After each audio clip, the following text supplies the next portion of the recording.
Today we are going to dye pasta noodles for crafts. Yeah, we have food dye, isopropyl alcohol, and bags of various types of noodles that we are going to color and then use to make noodle necklaces and noodle skeletons.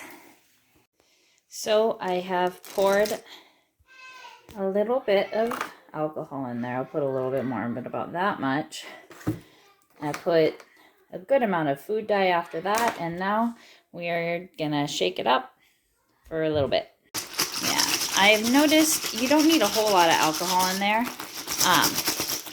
but more on the quantity of the food dye. I usually only put a couple drops, but I had to squirt quite a bit in there if you want them to get more saturated colors.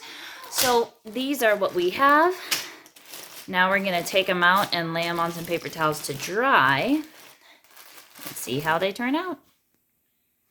All right, here they are by the fire. Our colors. I don't see any difference between using the traditional food dyes and the gel food dyes. The colors turned out pretty nice, and we're just gonna dry them by the fire and then make a craft out of them. All right, what do we say at the end? Thank you. Here is the final product. I'm very pleased with the saturation and the different colors that we have. We can use these to make noodle necklaces, noodle skeletons, pasta faces. It'll be great. Again, we just used a little rubbing alcohol in a bag and put some food dye in it, individual bags for each color. Yeah. Then we dried it in a box with paper towels on the bottom for about a couple hours in front of the fire, and now they're ready to go.